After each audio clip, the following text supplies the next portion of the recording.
life and changed his life, and we always have to do that. So we're talking about, and Jesus said this, and I love this. He said, and we're talking about putting our selfishness down. If you want to press without stress, you have to be, instead of being you-minded, you have to be other people-minded. You have to be missions-minded. There has to be a mission bigger than yourself to receive that kind of strength from the Lord. In John chapter 4, verse 35, it says, Jesus said, "My food or my meat is to do the will of him who sent me, to finish his work. Do you not say that there are some 4 months, and there comes the harvest? Behold, I say unto you, lift up your eyes and look at the fields. They are all white for the harvest." So, reaching people has to be our number one priority if we're going to press without stress. One of the reasons why we get all caught up into the things we get caught up in is because we forget that this is about touching lives. This is about a mission bigger than ourselves. If you can keep a mission bigger than yourselves, you probably won't have a lot of stress in your life. If you can keep a mission bigger than yourself, you probably won't have a lot of depression in your life. So you have to think about people in eternity and what that looks like. I want to share a graphic with you, a thought process with you, so we can get a picture of the reality of people. And you know, I need three gentlemen to come up here real quick. Give me Mike and you three guys right here. Jump up here real quick. All right, just stand behind me for a second. These good-looking guys. The two bearded ones and the wish they had one. So, but not much hair left on any of them. So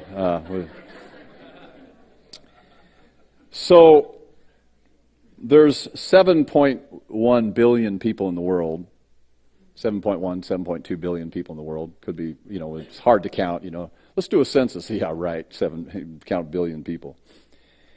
And if you determine that, if you give all the people that say they're believers the benefit of the doubt, so let's take America and just say everybody in America is a believer, which is not true. But I mean, we say we're a Christian nation, but let's say that every nation that claims to be a Christian nation, every person that says, "I believe in Jesus," let's just give them the benefit of the doubt. No arguments here.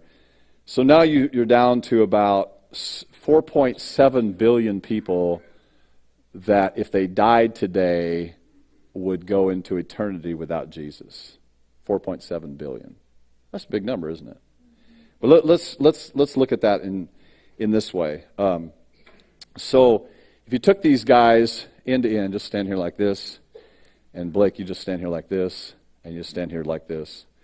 Don't get too close there. I know these guys are like, I'm not getting too close to them. But if you just took these guys end to end, and let's get a graphic of what this looks like. Take these guys end to end, and then let's look at put some numbers on that. You guys got the picture of the end to end thing? Okay, thanks guys. You can go be seated. All right, so let's get to give them a hand as they so graciously. They had to practice that for a couple hours. But now think about this in the sense of eternity. Think about this in the sense of eternity. People going off into eternity. Think about this. If you had in the tornadoes out in Alabama, was last year before, 239 people died just like that. 239 people. So if you lined them up end to end, 239 people end to end, you'd have about 80 yards, which I didn't measure it, but this sanctuary is probably about 60 yards, or no, it would be about, what is it? About 50 yards. Okay, so if you took the whole length of the building, you'd get real close. If you took the one end of the building, the one end of the building, you'd probably have about 80 yards. So you line these guys end to end, 239 people end to end, the length of this building in one tornado. We don't know their walk with the Lord, but it just gives you a perspective. Just died, just like that, went into eternity. All right? So then remember the tsunamis a few years ago when they had the tsunamis and there was, wait a minute, let's go to this one. 2,996 people died in the Twin Towers on 9/11. 2,996 people died in the Twin Towers on 9/11. So if you put people end to end, body to body, end to end, it's about 0.6 of a mile. So it'd be a little over going up to the next stoplight here. It'd be probably just a little ways past the next stoplight, end to end. 2,996 people died with two plane crashes, two planes run into the Twin Towers, end to end, people, bam, boom, gone into eternity. I'm just trying to give you a visual picture of this. In the tsunamis that happened, where that tsunami came and everybody was like, oh, this is going to be really cool, and the waves are really big. And they looked at them, and the tsunami came up, and a wall of water hit because of the earthquakes and different things. And 250,000 people lost their lives almost instantaneously. 250,000 people lost their lives. So if you took them end to end, body to body, end to end, it's about 47 miles. So what would that be? Approximately be Salem. Maybe Salem would be a little bit less than that. 47 miles to Salem, might be 50, 60 miles to Salem. But end to end, almost to Salem, from out here on I-5, end to end, wall to wall, people have just went into eternity just like that. 250,000. Now, let me give you the crazy picture. If you look at 4.7 billion, you line people up on the equator, which is the largest part of the earth. The largest part of the earth, end to end, back to back, or stomach to stomach, end to end. You would think about 4.7 billion people on the equator, the largest round part of the earth. 4.7 billion people.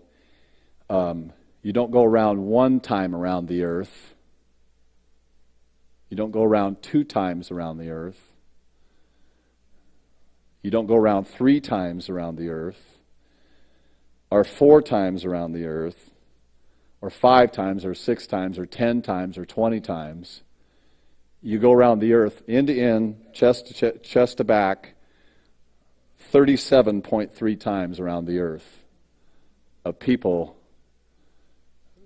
the perspective of people. When they pass away, they die. Right now, they could die and go into eternity without Jesus. Do we have an important mission, what we're doing here? Is our mission important in what we're doing? God's just given us a little corner of the earth and said Vancouver, Washington, and sometimes we can't decide. Sometimes, I don't know if I want to be a children's church leader. Think about people going into eternity without Jesus. That's why it's so important we invite people to Easter. That might be the only hope. That little card that you're going to pass out to people may be the only hope that they have of ever making it to heaven, is because you passed out a card to them and got them to come to an Easter service. So if you want to press without stress, you have to have a mission that matters. Faith Center has a mission that matters. God's trusting us now with a second campus. We believe that's going to fill up with people. But be quite frankly and honest with you, for us to do the next level of ministry, we need to fill our Sunday morning at least twice up just to do the next level of ministry. It's not even full in here, completely full in here yet. But we need to fill up this service at least twice to do the next level of ministry that we need to do. Otherwise, we see 37.3 times around the earth that people that just don't know Jesus, and maybe going into eternity. How important is the mission that we have here at Faith Center Church? It's important, my brothers and sisters. So with all that depressing news, let's go on to something else. That's our point, kind of finishing up your last week's point and getting into this week. Today I want to talk to you, if you want to press without stress, I want to talk to you about dealing with difficult people. Not that any Faith Center people are difficult people, but I'm sure you know people that are difficult that go to Crossroads or Living Hope.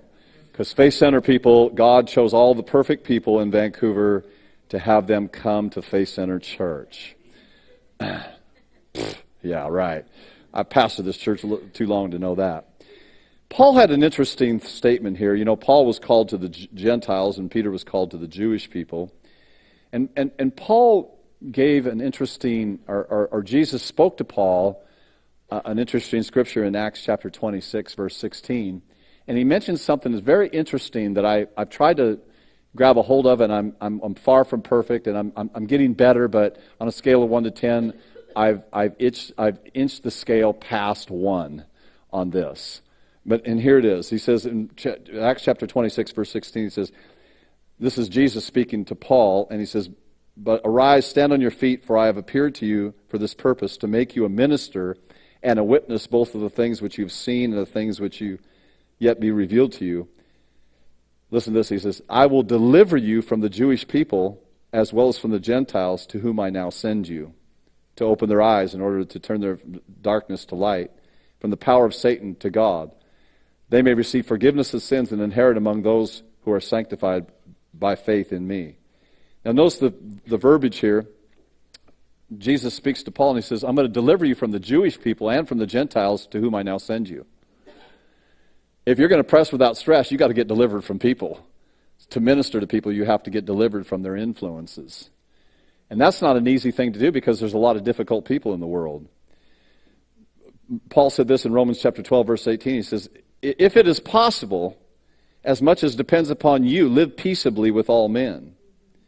See, I can't choose how you treat me, but I can choose how I respond to the way you treat me. So I want to talk to you about difficult people, and the first thing is you have to realize that you have to own your emotions. You have to own your emotions. Let me give you a phrase that not many, every one of us has used, and it's really an improper phrase, and it gives up our ownership of our emotions and really our life.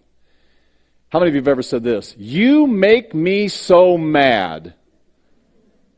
Anybody? Yeah, the three of you. Yeah, okay. How many of you have ever said that? You make me so mad. How many of you said that? If a person can make you mad, you just gave up ownership of your life. So if someone can make you mad, then now you have given up ownership of your destiny in your life, because now your life is dependent upon someone else's actions. So we have to get free from our emotions and free from that. And again, I've tipped the scale. I'm up to 1 now on some of this.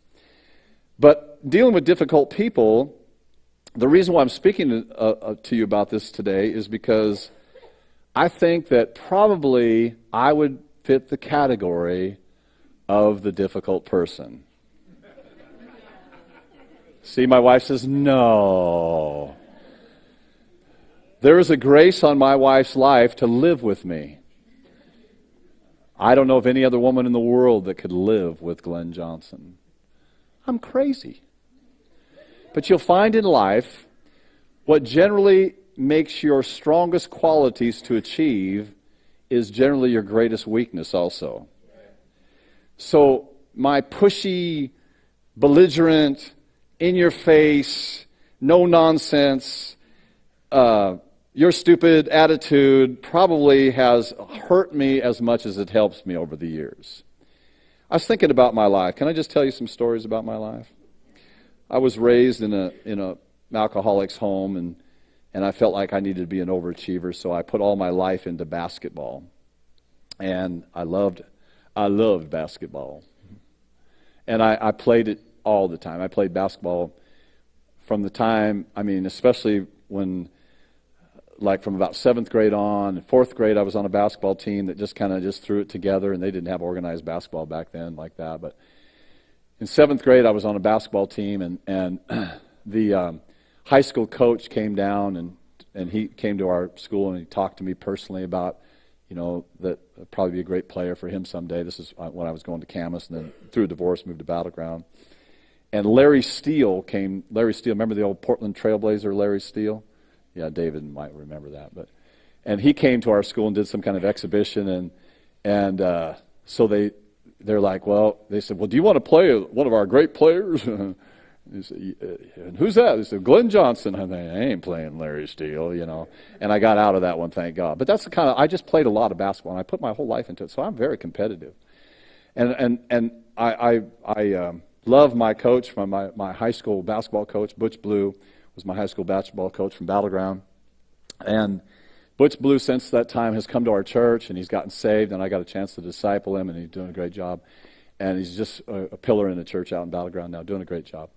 And I just love that guy so much, and he put a lot into me. But he put this competitive thing in me that in basketball, we believed that if you were a high school basketball player and you played a team and you lost, it wasn't because the other team played better, it's because you played bad.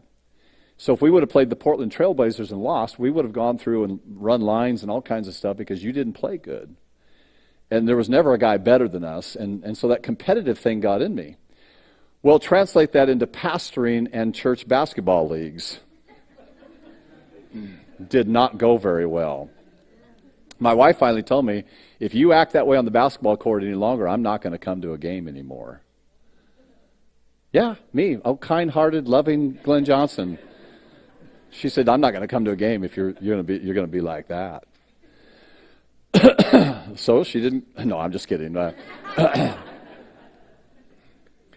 there was an incident. Let me tell you an incident. There was one of the defining moments of my life. Man, I say it with sadness, but it's a defining moment of my life. I had a young nephew come live with us, 7 years old. He's now almost 40 and has 3 great girls out in Florida, lives in Florida, and attributes his staying out of jail to me, which I'm amazed. But he came to live with us, and he was born stubborn, and he'd improved on it. And I thought, well, because of his living situation, just wasn't good, and so I took him in, and I thought we were just going to have, him and I are just going to bond together as, dad and nephew. I'm going to be his dad. So just a few minutes into our time together, no, it wasn't a few minutes, but a few. So one night Teresa made steak for dinner, and he said, I don't like steak. Well, who doesn't like steak?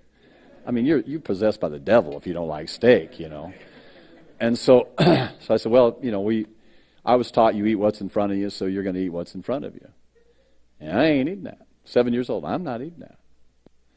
And we went back and forth, and I mean to tell you, I got to a place where I was at a place. I was probably maybe I was probably 24, 25 years old. So it was, 30 years ago. And I was at a place where I understood for the first time in my life where a parent could harm a child. Because I wasn't a parent at the time. Y'all laughing at this because you can relate, But I understood why in nature sometimes parents eat their young.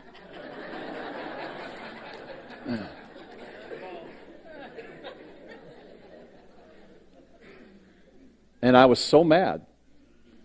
And I spanked him, and and I'm going to tell you, that kid did not eat that steak that night. And I sent him to bed without his dinner. And I'll tell you why I sent him to bed without his dinner. Because it's not because I was mad at him, but because he is about ready to get hurt by me. My emotions were totally out of control. And I decided from that point forward, if I'm going to make it through this life, I got to get control of my emotions. I need to own my emotions, because if I don't own my emotions the rest of my life, my emotions will own me. And you can make a split-second decision that can cost you 30, 40 years of your life in prison. There's many prisoners, I'm sure Bill can relate to this, there's many prisoners and stuff of people that wish they could take the night back or the 5 minutes back that they got out of control emotionally.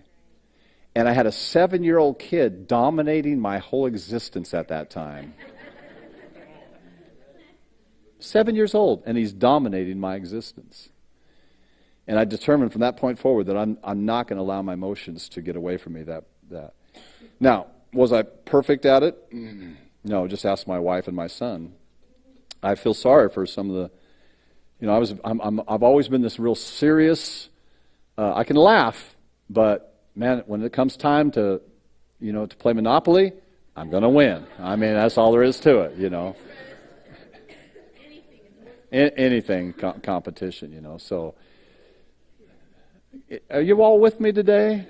Are you feeling me today? And so I remember a time that I told you this story before, but can I just share these thoughts with you a little bit? I remember Joel, and Joel was, stand up, Joel, let everybody see who you are. Stand up. This big kid now, big husky kid. And used to take him hunting with us, him and Greg Peach, who Greg was in town. Greg plays professional football now, and him and Greg were best friends growing up. And I remember going so many times, you know, in the bedroom there, and wake up in the middle of the night, and here's these 2 6'3" giants laying on the beds, crashed out, sleeping. And so Jay and I we hunted together for years, and still do.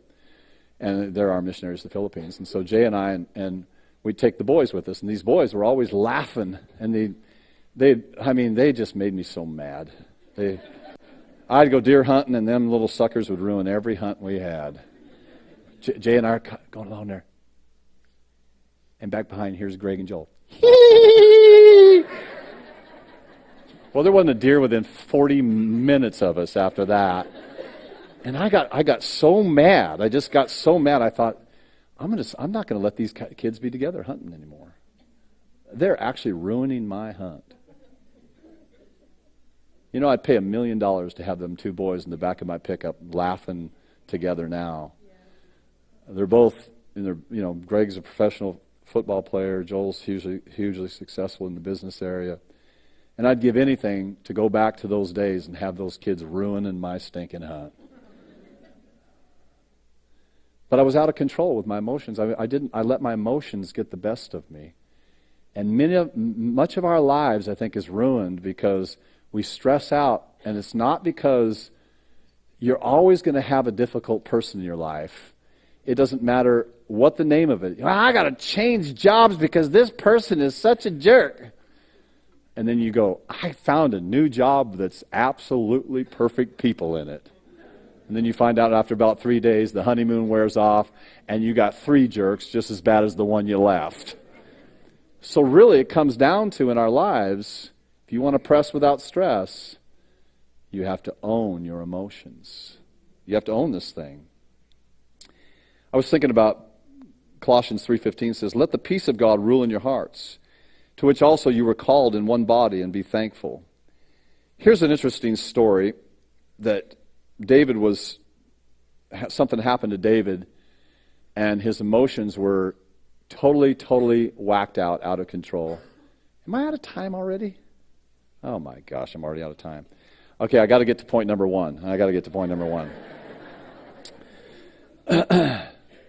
You can relate to what I'm saying today, though, can't you? All right, so this is just the confessions of Pastor. 1 Samuel chapter 30, verse 1 says, now it happened when David took a drink of water, and his men came to Ziklag on the 3rd day. The Amalekites had invaded the south, and Ziklag attacked Ziklag and burned it with fire, and had taken captive the women and all those who were there, from small to great. They did not kill anyone, but carried them away, went their way. So David and his men came to the city, and there it was burned with fire, and their wives and their sons and their daughters had all been taken captive. Imagine you're out on a great military victory, you come back, you see the smoke from over the horizon, bam, things are happening, and you run, and so all the guys are probably, they're just walking along, hey, whoa, man, great time today. Here, got a couple heads of the Philistines here who are there, they're walking around, they got their spoils of war, and all of a sudden over the hill they see smoke. Wait a minute, I think that's our house. They drop everything they have, they run towards it, and they find out that their women, their children, everything that they've ever worked for or loved is gone. People came up behind them when they're out winning victories. Everything that they ever loved is gone. Let's see what happens. And David and the people who were with him lifted up their voices and wept until they had no more power to weep. They were emotional. David's 2 wives, Ahinoam and the Jezreelitess, and Abigail, the widow of Nabal, the Carmelite, had been taken captive. Now David was greatly distressed. Here, this man is greatly distressed. For the people spoke of stoning him, because the soul of the people was grieved in every man for his sons and his daughters. But David strengthened himself in the Lord his God. David said to Abinadab the priest, Amalekite's son, he said, bring the ephod here to me. Abinadab brought the ephod to David. So David inquired of the Lord, saying, shall I pursue this troop? Shall I overtake them? And he answered, pursue, for you shall surely overtake them and recover all.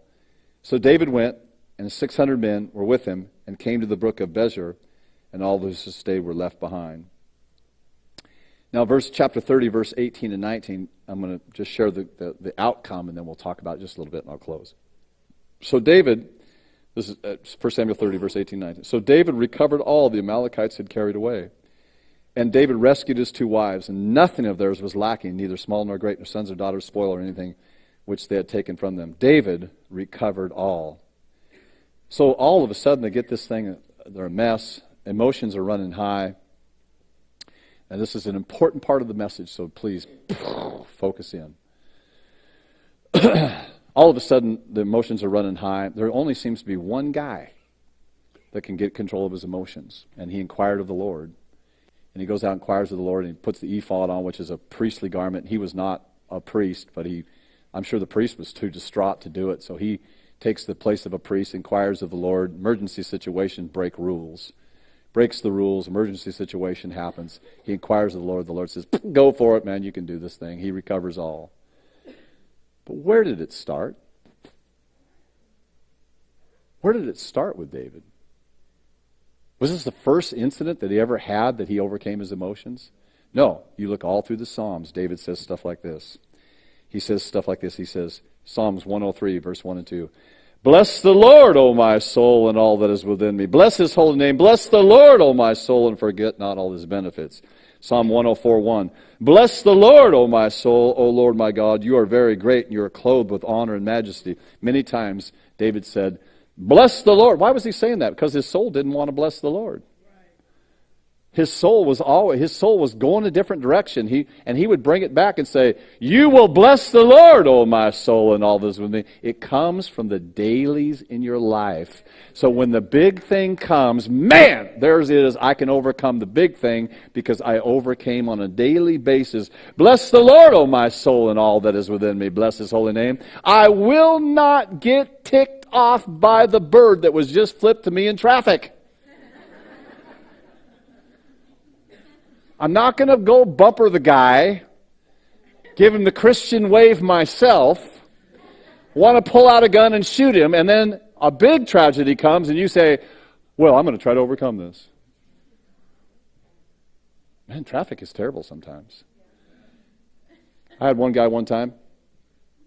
I'm on my motorcycle and I'm cruising along. I'm getting on the freeway, and, the cool riders don't put on their blinkers. We just go like this. That means I'm merging over. So I merged over, and the guy got right on my bumper. And from that point forward, from the Van Mall area to 134th, the guy tried to run me off the road and kill me the rest of the time. And my first thought was, hallelujah. No, my first thought was, I'm gonna get this sucker, man. He doesn't know I'm riding a Harley and I got friends. I'm calling Bill Smith up. We're gonna get the free souls out here going after this guy. But I just backed off the traffic, and he would back off, and I'd back off, and he'd back off. And inside me, everything within me wanted to revert back to the old Glen. And I just let him go. He tried to do something, and I just back off. And all I did, I've done a lot of things wrong in my life, but all I did is go like this. Boom.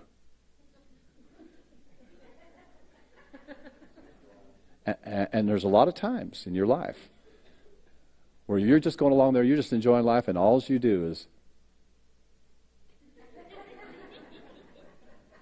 and everything within you, people come against you, and you have no clue. You have no reason, no clue whatsoever. And then you have a choice. Will I bless the Lord, O my soul, or will I fry him, O my soul? It's your choice. But realize that you are training for reigning.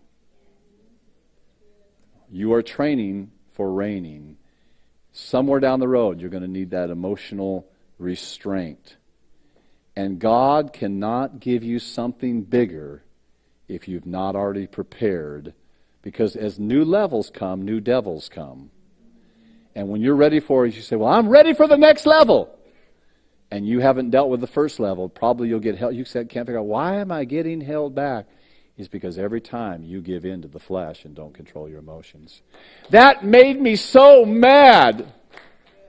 Well, then you just gave up the control of your emotions. You want to press without stress? You got to get up every day. And you got to say, Father, I just want you to know in advance that anybody that offends me today, I'm going to forgive them in advance. Any situation that happens to me, matter of fact, I'm going to go cut some people off on the freeway just to see how it works. Oh, no, don't do that. Don't do that. Don't do that. Many times in my life, and I got to close, many times in my life I've cared too much about what people think of me. I've lived my life sometimes wondering why people did this and why people did that. And you just have to answer the question sometimes, it's just because some people are stupid. And they don't mean anything by it. They're just not, they just don't have the capacity. People say stuff about you, and they've said stuff about my son, and they've said stuff about my wife, and they've said something about my church, and they've said something about my friends. And you have a decision to make. How are you going to react to it? Because I'm training for reigning. I'm training for something big. I'm training for something when this church turns into thousands and thousands and thousands and multiple thousands of people, and the press comes against us and all those kind of things. Then how will I deal with that situation at that time? When we're reaching people and realize that people aren't going to go off into eternity because you're reaching out to them and making a difference in their lives, and then the press comes and the enemy rises up and all those kind of stuff, will I be able to smile and just press without stress? Right now I'm training for reigning.